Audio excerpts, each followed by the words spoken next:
Good afternoon, everyone, and thank you for joining us. My name is Matt Lysecki, Senior Research and Policy Analyst at CMS, and it's my pleasure to welcome you all to today's webinar, Analyzing the 2022 Undocumented Population Increase in the United States. The webinar is hosted by the Center for Migration Studies, or CMS, a think tank and educational institute devoted to the study of international migration, to the promotion of understanding between immigrants and receiving communities, and to public policies that safeguard the dignity and rights of migrants, refugees, and newcomers. Today, we will present our recently published report. After a decade of decline, the US undocumented population increased by 650,000 in 2022, written by CMS's Senior Visiting Fellow, Bob Warren. I'll briefly lay out today's run of show.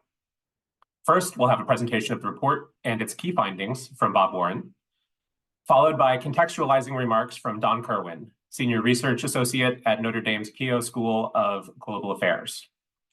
I'll follow with a brief preview of upcoming research related to questions connected to the report's findings, and then we'll close with a moderated Q&A session.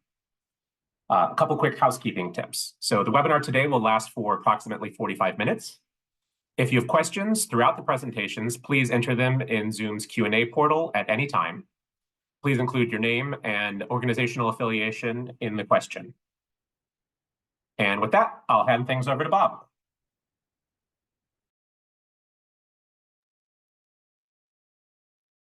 Thanks, Matt. I think the first thing I want to do is share my screen.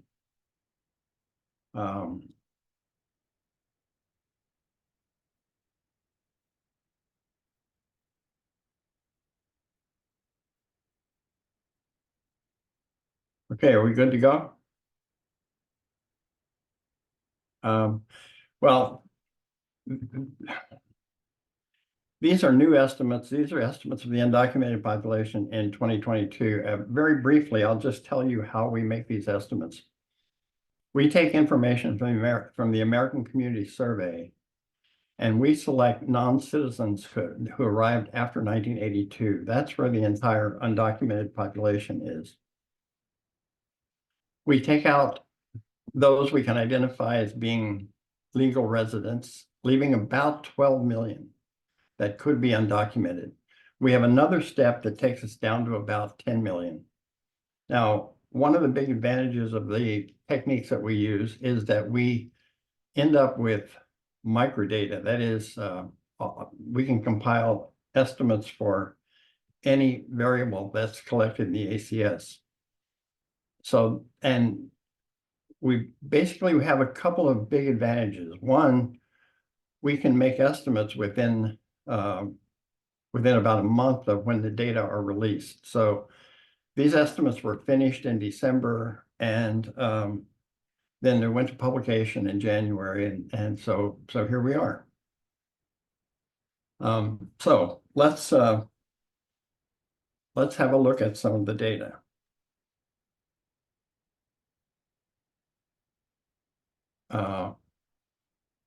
And now I'm having trouble going to the next slide.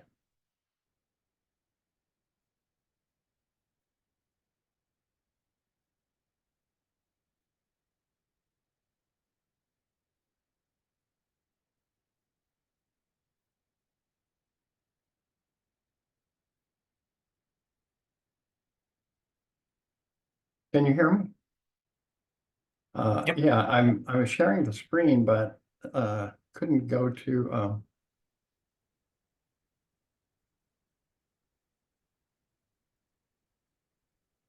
Did the window close? Okay.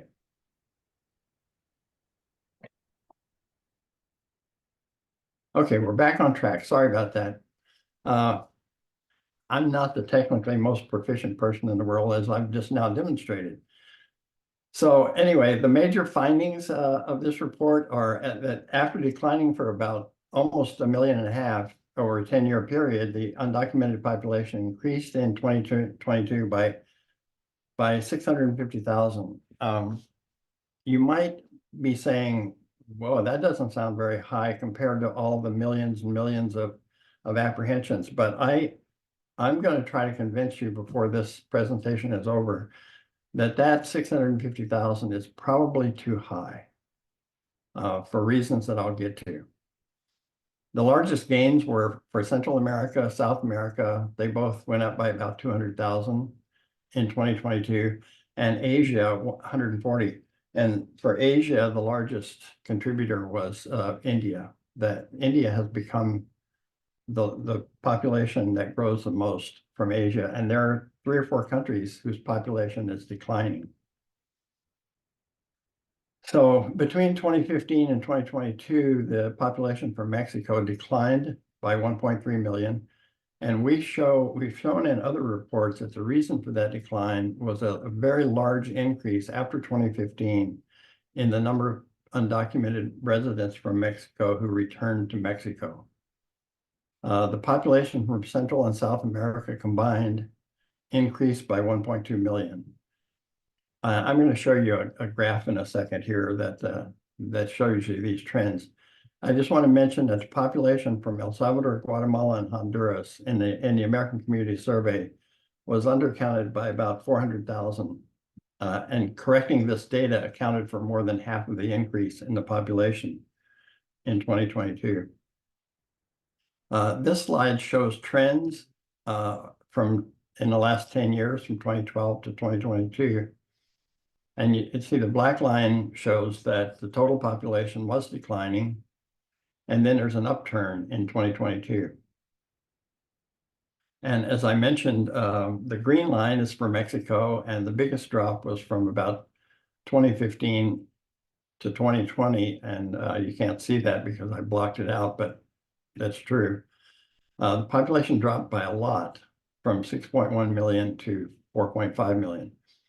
The biggest increase by far in the world was from South and Central America, and went from 2.2 million over a 10-year period to 2.5 million.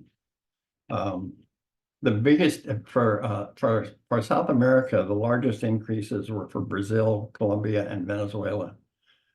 I'm sure most of you know of those countries because it's been in the news. And again, for Asia, the blue line, most of the increase in 2022 is for India, but it's stayed fairly constant over the last 10 years. Now, I want to address two of the enduring myths about immigration that Don Kerwin and I have written about. One of them is that apprehensions equal population growth. That's false. The other one is that everyone wants to come here, but no one ever leaves. So the next slide addresses that first issue. And it shows apprehensions every year from 2010 to 2022. And the orange bars show population change.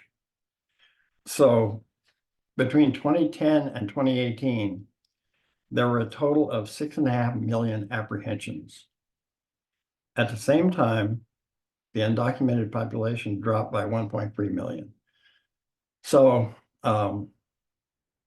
clearly, population can drop even though apprehensions are at 700,000 a year. Now, what happened in 2019 is essentially 2019 is the year that what we call the border crisis started.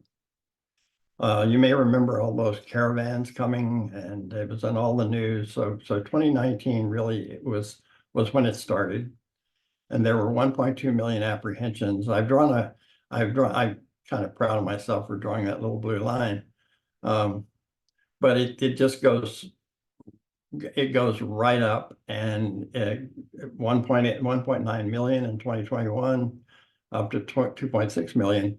And obviously 2020 was lower for reasons I don't need to go into. So essentially we've seen a real steep increase in apprehensions. So let's look at population growth. In 2021, we estimated that it grew by 80,000. And as I said, in 2022, it grew by 650,000. Now, the reason that I said at the beginning that the 650,000 might be too high is we are unable to sort out people who apply for asylum. So if you have an application for asylum, you're not an undocumented immigrant, but we're not able to sort them out of the data. So that 650,000 includes an unknown number of asylum applicants. So I think with that, I'll move to the next. So the next slide illustrates or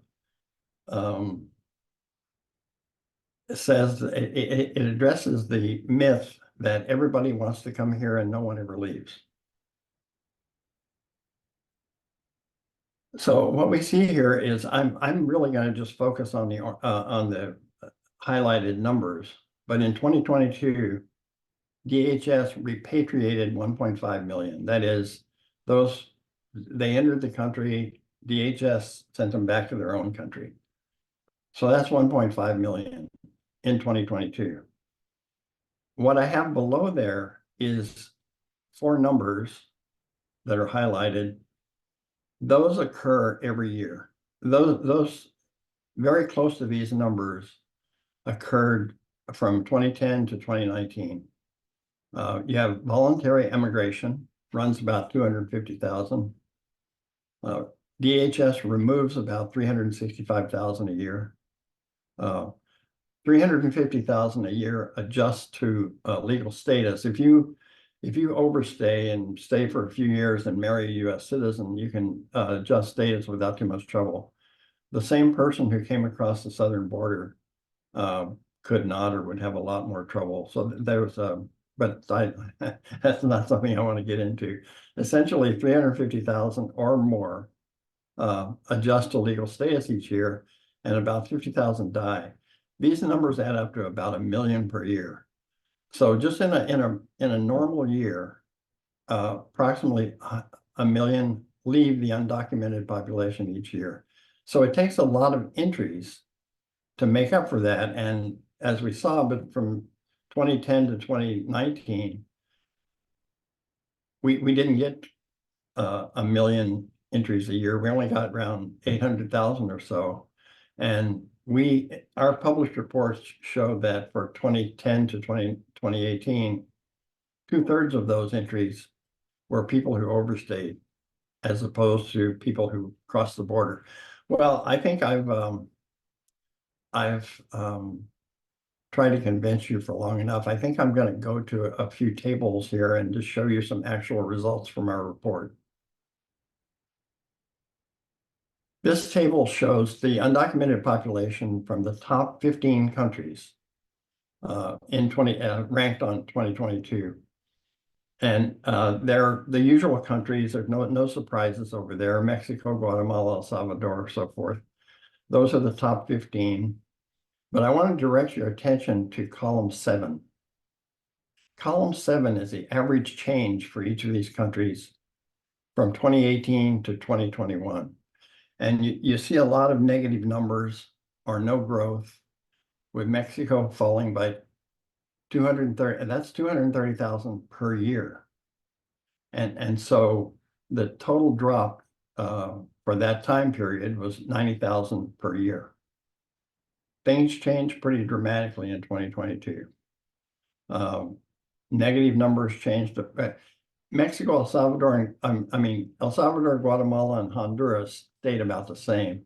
All the other countries either went from minus to pluses, and the change was uniform throughout all these 15 countries.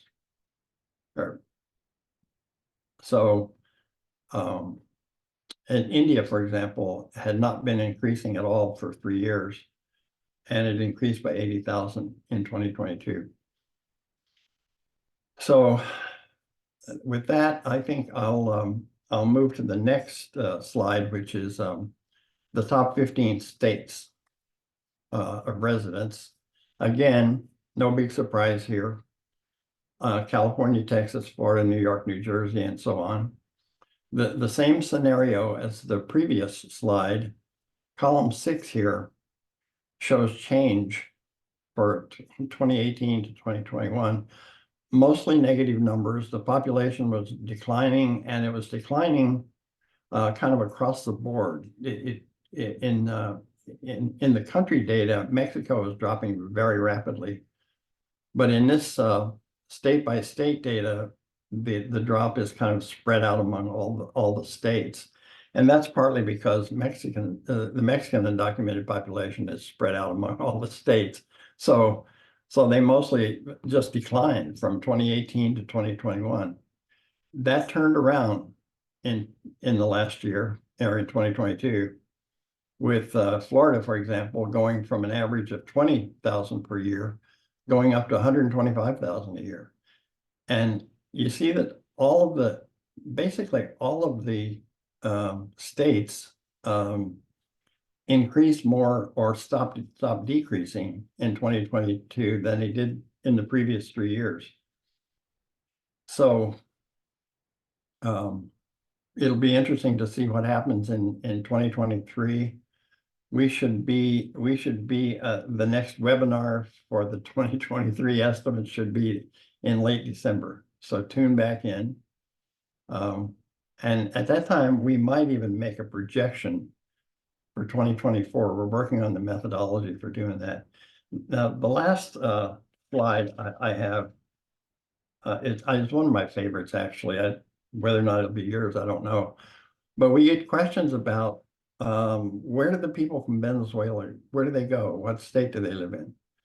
So this table shows the top 12 countries of origin, and I've sorted out the top states that they reside in. For example, Mexico has about 4.5 million.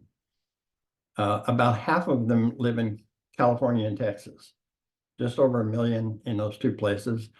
Illinois, which means Chicago, has almost 250,000, and Arizona has a lot. So the folks from Guatemala go to California and Florida. Quite a few go to Texas. That's probably Houston. I'm not sure where else. El Salvador, they go to California and Texas. And some go to Maryland and Virginia. When you see Maryland and Virginia together, that means the DC metro area. So there are a lot in that area. The migrants from India, more likely to be in California, Texas, some in New Jersey. Honduras, Texas, Florida. Texas, Florida, California show up a lot. The Chinese go to California, but a lot of them also go to New York, as it shows. From Venezuela, by far the most go to Florida. No surprise there. And number 2, Texas, and the Utah, the number 9 in Utah, allows me to say that there's a lot of sampling variability in these numbers. So there might be 9,000 from Venezuela and Utah, but I wouldn't bet on that.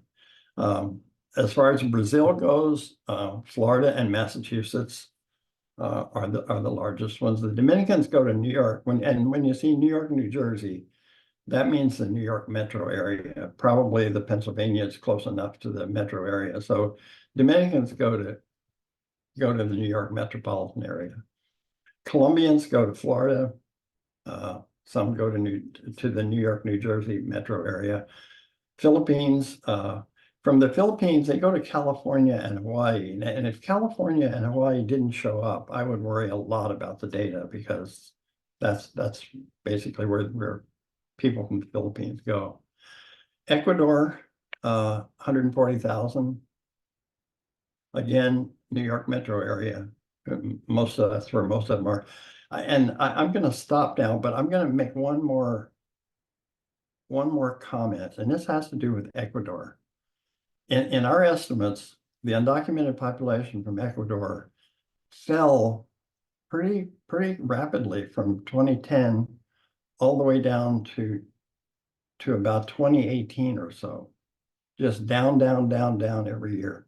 And as you, I'm sure you've been reading, knowing, if hearing in the news, bad things happened in Ecuador in 2018-19, having to do with gangs and other things like that.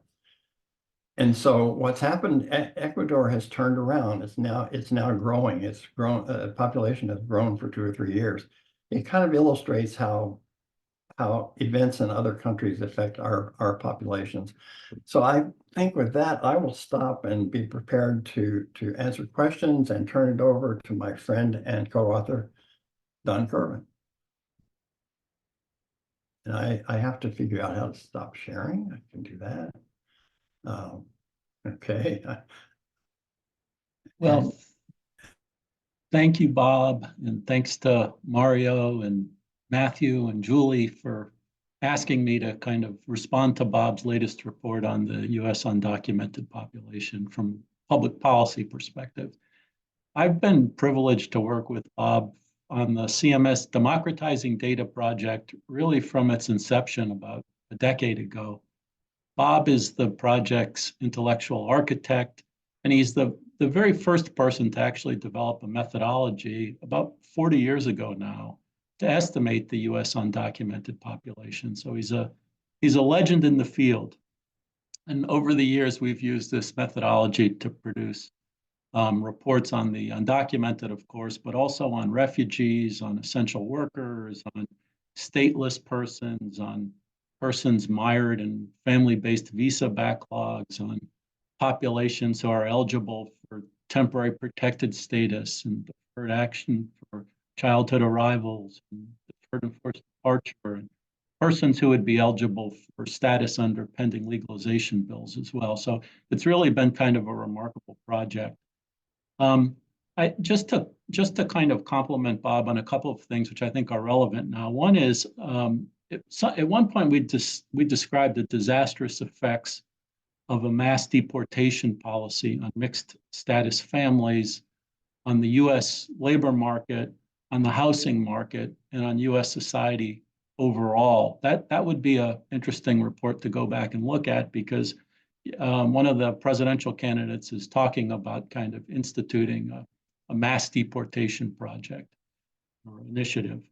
Several of the democratizing data reports show how gaining legal status and advancing in status contribute to the success of immigrants, their families, and their communities. As a corollary, when you create barriers to advancing in status, it really squanders human potential, and the reports show that as well. Bob has also produced several reports over a 10-year period that show that more than twice as many newly undocumented persons arrived illegally over that period and actually overstayed their temporary visas than people who crossed the border without authorization. So, I mean, if you like walls, you'd need a 35,000-foot wall to stop visa overstayers from joining the undocumented population. And the 2022 estimates that show kind of the modest increase in the undocumented population, those aren't likely to change the overall percentage of US undocumented residents who are arriving by crossing versus overstaying visas, the overall numbers, that is. Let me talk a little bit about the encounters at the border, since the border seems to be what always drives the US immigration debate. So yes, they have gone up. The Customs and Border Protection Southwest border encounters went from almost 2 million in 2021 to 2.8 million in 2022 to 3.2 million in 2023. And they're down a little bit year to date in 2024. We forget that the numbers were there was also a pretty significant increase in the year prior to COVID to around 900,000 apprehensions that year. There's also a rising number of encounters from other countries, and those are kind of small countries that aren't traditional source countries or to the United States, but a rise from 17,500 in 2021 to 173,000 in 2023. Still, I mean, it's worth saying that most of these encounters come from 10 countries, and in 2023, 2/3 of them came from Mexico, Venezuela, Guatemala, Honduras, that kind of other category, Colombia, Cuba, Ecuador, Nicaragua, Haiti, and Peru. The administration has not provided a clear explanation of why the number of encounters has increased dramatically over the last few years. We know it's not aggressive travel agents that the US government somehow can't stop, or it's not smugglers who are duping migrants who at this point really understand the risks of migrating, nor is it immigration court backlogs. That's another silly explanation for it. They're not enticing people to come. And it's not the humanitarian services being offered at the border to migrants. It's not emergency shelter that's causing people, say, to brave the Darien Gap. That's another silly explanation. I mean, really, I think the list of the top 10 countries tells its own story. You know, you have Venezuela's economic collapse and criminality, Nicaragua's descent into authoritarianism, Haiti, really a failed state whose prime minister is in hiding and just resigned, Ecuador becoming a major drug hub, Peru with its political unrest and the highest fatality rate in the world from COVID, climate displacement in Guatemala and the like. But beyond these kinds of conditions in the countries, I think there's three factors that are driving this. One is the aftermath of COVID-19. And what that did is it worsened the economic conditions in migrant host and transit states. It made those states less tolerant of migrants and led to more discrimination and xenophobia, as IRC and a number of other groups have been reporting for a few years now. And it hit migrants particularly hard, economically, from a health perspective, and in every other way. It also made it more difficult to migrate through, the closed borders and enforced quarantines. So it's not surprising that record numbers of migrants, given these conditions and pent-up demand and need to migrate, have been in transit. I mean, that's one thing that's been obvious. It's there, but it's not talked about a lot. I think the second is I'd like to put out that the politicians and media that say, 24/7 and in lockstep that the border is open, that can't have helped either, right? And it's amusing in kind of a warped way that the very same politicians who oppose even the most modest of legalization programs, because they argue they would draw more migrants to the United States, are repeating over and over and over again that the border is open. Do they wonder how this message, which actually is not accurate, might be received by potential migrants? And then the third, I think, just because it's an example of the political dysfunction right now, is the former president insisting that the House not address this situation because it could possibly be a win in the presidential election for President Biden. Not that the House is or was on a track to produce a good bill, but it really shows the way in which politics trumps the common good at this point, at least on migration and other areas as well. So let me just make two more policy points. And first, whatever the causes of the increased arrivals, the impact on federal agencies of these arrivals has really been immense and shouldn't be understated. We've focused a lot at CMS on the immigration courts. 672,000 cases were added to the immigration court backlog last year alone. And the backlog at the end of the year was 2.5 million. It's increased since then. By way of comparison, after decades of growth, the overall court backlog didn't reach 672,000 cases until FY 2018, but that's how much the backlog grew in 1 year.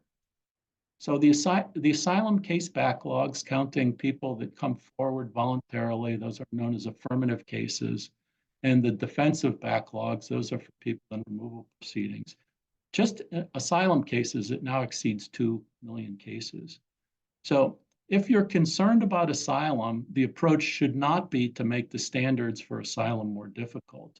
It should be to reform the underlying US legal immigration system and to invest in the adjudication of asylum cases in a fair and expeditious way. Many of these people are fleeing desperate circumstances, and they really deserve full consideration of their asylum claims. So last year, we did publish a report on the court backlogs, and we found that the backlogs are really a function of other problems in the immigration system. I would commend to you an excellent summary of this issue, this reality, by Tom Warwick of the Atlantic Council from last month. And he was looking at the Senate's supplemental appropriations bill, which included $13 million in migration-related funding, including for the immigration courts. And his report made an important point, and it was that in the immigration field, policies and resources need to be aligned, and they're often not aligned. It's an integrated immigration system we have, and it has to operate and be funded as an integrated system. And yet there's been gross disparities in funding between immigration enforcement and adjudication for decades now, and that's been clear to everybody that's looked at this. In short, what's resulted from that is that the court system can't accommodate all the cases that are being referred to it. In addition, the broader US legal immigration system labors under visa backlogs of 4 million cases, 4 million cases in visa backlogs. Many of those in the visa backlogs are the very same people that are in court backlogs. And there are additional backlogs in the adjudication of immigration applications. So that's kind of one takeaway. The second is that this court backlog is not a small and discrete problem. It works real harm on the US immigration system overall and on the people that depend on it. It delays relief in strong cases, and it delays the disposition of weaker cases. And as a result, it undermines the integrity of the system as a whole. We argue that Congress should appropriate funding for several hundred additional immigration judges and judge teams and for EOIR operations, and that DHS should exercise greater discipline by initiating removal proceedings that reflect meaningful enforcement priorities. Yet, that's precisely what DHS didn't do in the year right after our report came out. It flooded the courts last year with 1.2 million new cases. And the Biden administration is aware of this, and it, in the supplemental appropriation, requested 375 new immigration judge teams. But the overall lesson from the report is this: we need to reform the underlying legal immigration system, and particularly invest in adjudication. Finally, let me just close by saying this: the U.S. has a record number of foreign-born residents in it right now, with some kind of humanitarian status or claim. Beyond the 2 million asylum seekers, it's admitted to its really great credit hundreds of thousands of humanitarian parolees from abroad for temporary periods from Afghanistan and Ukraine and Cuba, Venezuela, Nicaragua, Central American minors, and others as well. And it's granted temporary protected status to more than 600,000 people from various groups that would be at risk if they were returned, who are living in the United States. Yet it offers no federal program to meet their basic needs, no coordinated federal program, or to assist the communities where they're settling. And there should be such a program. And that need's been recognized by commentators since passage of the 1980 Immigration Act, but it hasn't been acted on. So what you have is you have New York City and Chicago and Boston, Washington, D.C., and many other jurisdictions working to welcome these newcomers as best they can. And you have Texas and Florida, which is actually not even a border state, and other states which are passing their own immigration laws, trying to create havoc through silly busing programs in pro-immigrant communities. And Texas, of course, insisting on its right to lay down concertina wire in the Rio Grande, which is enmeshing migrants that are trying to cross, and to block the Border Patrol from rescuing drowning children. So really the status quo right now is totally unacceptable. And of course, those states are to fault for it, but the federal government needs to do a lot more to create programs to help humanitarian arrivals, because there's millions of them in the country right now. And thanks to Bob for another great report and for his partnership on all of this great work over the last decade. Well, thank you, Don, for your thoughtful and clear-eyed remarks, and of course to Bob as well for the intellectual leadership behind this project for the last 14 or so years and continued great work. Before moving on to the Q&A, I want to briefly mention a couple of upcoming studies related to elements discussed in Bob and Don's presentations. This also touches on a couple of the questions that have come in. So as referred to earlier, the report's findings highlight a need to better understand key demographic characteristics of the population of asylum seekers, as well as parolees, TPS recipients, and other recent arrivals, especially those who have arrived in the US in the past 2 years. So in order to answer those questions, as well as understand the support received and services required by these unique populations, CMS and its research partners at Fordham University and Catholic Charities of New York have embarked on a multi-phase mixed method study of New York City asylum seekers. In this study, we'll utilize focus groups, administrative data, in-depth interviews, and survey research to understand asylum seekers' journey to and throughout the city, as well as the services they were able to access, the obstacles they confronted, and their current overall well-being. And to the extent possible, we'll work findings from this study into our understanding of the estimates produced via Bob's methodology from the ACS on an annual basis. And then just one more, in addition, Don's remarks touched on current issues in the immigration legal system, both on the side of judges particularly, but also on representation. So in order to help better understand the representation piece, CMS is working with partners at Villanova University with support from Catholic Charities USA and Clinic on a comprehensive survey of the Department of Justice Representation and Accreditation Program, through which non-lawyers and the organizations at which they work are certified by the DOJ to provide immigration legal services. The survey will be sent to accredited representatives and recognized organizations across the country, and we hope findings will be able to be used to inform recommendations for growing the field of accredited reps in order to address the representation crisis in immigration legal services. So with that brief preview, I will get to the questions. First, a bit of a process question, Bob, I think related to the slide you showed about the repatriations and other ways that people are leaving the country. There's a question asking if the adjustment number that you showed is adjustment from undocumented status, or is it all adjustments of legal status? It's adjustments from undocumented status to legal status. That slide really had to do with how many people were leaving the undocumented population each year. And that's one of the ways that you can leave the undocumented population is to become documented. And thanks for that. And then one other question, if there are estimates for overstayers versus EWIs? We made estimates from 2010 all the way up to about 2018 or so, but we didn't make estimates. Starting in 2020, the data was had problems, as everybody knows.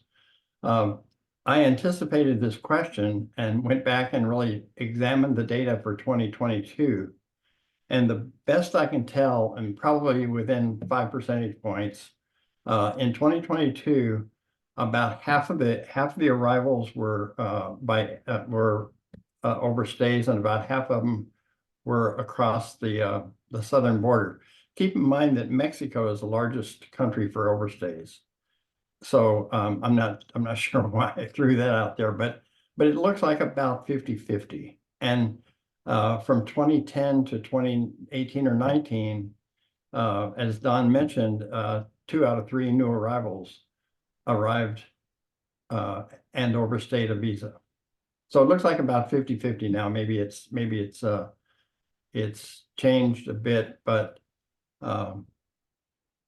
it's really hard to say what will happen, because the last time we had such a high number of apprehensions and population growth was 2001. And after Congress acted, then the numbers just fell off the table. So we'll just have to see what happens this time. Thanks, Bob. We received a question looking for information on other characteristics of the undocumented population, including income, gender, and age. I can just go ahead and make a quick pitch for, on the CMS website, we have an interactive data tool, which provides kind of movable estimates by state or by smaller jurisdictions of the undocumented population, and provides information on key characteristics, including some of the ones mentioned in the question. We are in the process of updating that tool to reflect the 2022 estimates, and so look for that in the coming weeks and months, and then we'll be able to. Yeah, I should also mention we on that page is a form that people who are interested can fill out in order to submit a data request to CMS directly. If there's something that there isn't information for on the interactive data tool page, or that you have further in-depth questions about, we can have a conversation about CMS's ability to address those questions via that tool. I did want to, Bob, ask you a little bit more. So in one of the tables that you showed, I think you mentioned that arrivals from Asia accounted for a significant percentage of the increase. I think from India, China, and Korea alone, it was 110,000 out of the 650,000 total. And on the topic you were recently talking about, it's likely that many of these folks arrived via means other than the southwest border. Would love to hear any takeaways that you have from those findings. Well, as I say, it's a little hard to know right now. It's hard to compute precise numbers. But yeah, I think almost all of the new undocumented migrants from Asia are overstayers. I mean, as Don mentioned, I don't think huge numbers are flying into Nicaragua and then coming on up through Mexico. The numbers have increased, but they're not nearly as large as migrants from Central America and South America. So I'm not sure if I answered your question. I think, but yeah, this is a difficult area right now. Mm-hmm. Yeah, no, I think that touches greatly on it. Don, question for you that we received from the chat. Bob, feel free to weigh in as well, but why do you think there is such little public awareness about the relative constancy of the undocumented population?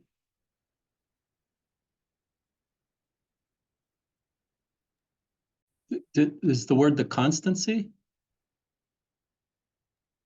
That is what's in the question. Yes, constancy. I'm not sure I know what that means. You mean the overall, maybe the overall size of it, how it's remained at around 10 million for many years now? My interpretation is that, and also the points that Bob made about the fact that people are leaving the country as well as coming. Perhaps the person who sent in that question can clarify in the chat if that is not if that's not how it was meant to be interpreted. But I do think there's a question of public perception and public conversation regarding undocumented immigrants in the country, and why some parts of it are so much more focused on than others. I mean, the population does change as the research shows. I mean, one of the things that Bob and I focused on over the years a lot was that the way in which this population has actually been in the country for longer periods, almost every year. And so you have more people with more ties, with more children, which, and the arguments for not actually moving forward on a legalization program that covers, large percentages of them become less and less credible. So I think that, the population does change, people do leave, all of those things are true, but there has been a core of, 10 million for a long period of time at this point, and they're living here and they're staying, so making their lives, building families, working, 4.5% of the US workforce, working disproportionately in essential worker jobs, as our research has shown. And And I don't know, it should get more attention. And these folks should have been taken off the table in terms of a broad legalization program a long time ago. Bob, and maybe do you want to talk about registry? Because this is an idea that we've been pushing for a long time now. Well, I'll just mention very quickly that US policy for about 100 years had what Don called a registry, which means if you had been in the country for more than 15 years, you were eligible to legalize and become a legal resident. So that went on for many, many, many decades. When we got to the Immigration Act, the Reform and Control Act of 1987, so they set the date as 1972, which again is they were still on the schedule of that policy, but they haven't changed it since then. So you had to have come in before 1972 to be eligible for that. Now, if today we reinstated that century-old policy, it would eliminate half of the undocumented population. Half of the population has come in more than 15 years ago. So the good news is we have a legalization program on the books. That date could easily be updated, but it hasn't been. Therefore, you would have had to have been here 52 years to benefit from it. And you'd have to be undocumented during that time. It's ridiculous, right?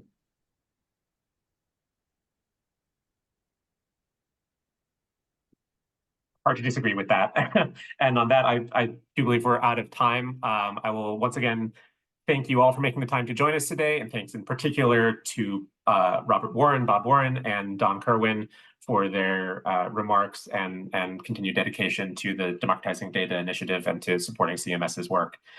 To access the full report, which includes all of the figures from Bob's presentation, I invite you to visit our website, cmsny.org. And thank you again, and have a great rest of the day. Thanks, Matt. Thank you. And Don.